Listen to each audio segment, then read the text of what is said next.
പത്മപുരസ്കാരങ്ങളുടെ വില ഇടിക്കുന്ന ഒരു തീരുമാനം. പത്മപുരസ്കാരം ഇങ്ങനെ ഒരു വന്യനായ ഒരു മനുഷ്യന് MLA പരുവായി അങ്ങനെ നിൽക്കുന്ന ഒരു മനുഷ്യൻ കിട്ടുന്ന എന്നെ കുഴപ്പം.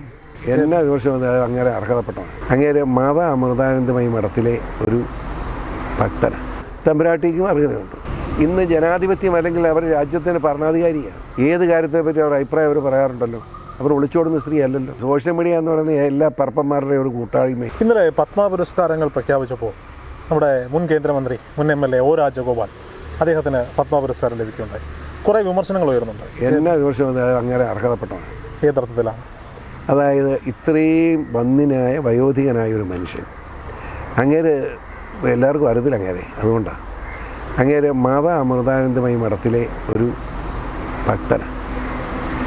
ഞാൻ വർഷങ്ങൾക്ക് മുമ്പ്, മനസ്സിലായില്ലേ, അമ്മ ഇത്രയും പേരെടുക്കുന്നതിന് മുമ്പ് അമ്മയുടെ അച്ഛൻ ജീവിച്ചിരിക്കുന്ന കാലത്ത്, അന്ന് അച്ഛനാണല്ലോ ഗേറ്റിങ്ങിൽ കയറിയിരിക്കുന്നതിനൊക്കെ ആയിരുന്നു അമ്മയെ.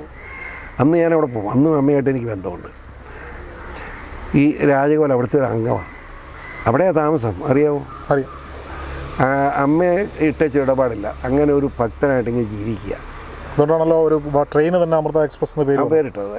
അങ്ങനെ അവിടെ ഇരിക്കുന്നു. എന്താണെന്ന് വെച്ചാൽ പ്രത്യേകത വെച്ചാൽ അവിടുത്തെ കഞ്ഞിയല്ലാതെ വേറെ ഭക്ഷണം കഴിക്കില്ല. രാവിലെ നിയമസഭയിലോട്ട് വരും. നിയമസഭ ചായ പച്ചവെള്ളമെല്ലാം ഒന്നും കഴിക്കില്ല.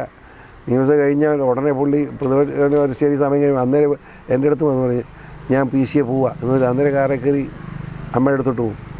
അവിടെ ഇങ്ങനെ അതൊരു പ്രാർത്ഥനയിലേക്ക് ഇരിക്കുക. അങ്ങനെ ഒരു താപസൻ എന്ന നിലയിൽ അങ്ങേർക്ക് ഒരു അംഗീകാരം കൊടുത്ത് നന്നായി എൻ്റെ അഭിപ്രായം. വേറെ കാര്യമൊന്നുമില്ല. പത്മപുരസ്കാരങ്ങളുടെ വില ഇടിക്കുന്ന ഒരു തീരുമാനം. പത്മപുരസ്കാരം ഇങ്ങനെ ഒരു വന്യനായ ഒരു മനുഷ്യന് MLA പരുവായി അങ്ങനെ നിൽക്കുന്ന ഒരു മനുഷ്യൻ കിട്ടുന്ന എന്നെ കുഴപ്പം.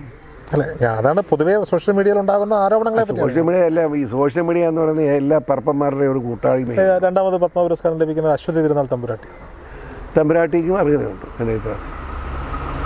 ആലോചിച്ച് ഒരു അവർ ഇന്ന് ജനാധിപത്യം അല്ലെങ്കിൽ അവർ രാജ്യത്തിന് ഭരണാധികാരിയാണ്.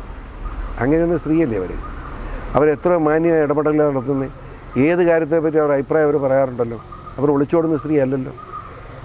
എനിക്ക് ബന്ധം എന്താ വെച്ചാൽ പൂഞ്ഞാറായോടുമായിട്ട് അവർക്ക് ബന്ധമുള്ളതുകൊണ്ട് എനിക്ക് അത്ര എളുപ്പമുണ്ട്. അതുകൊണ്ടാണ് പറഞ്ഞത്. അത് കൊടുത്ത് ഒരു കുഴപ്പമില്ലെന്ന്.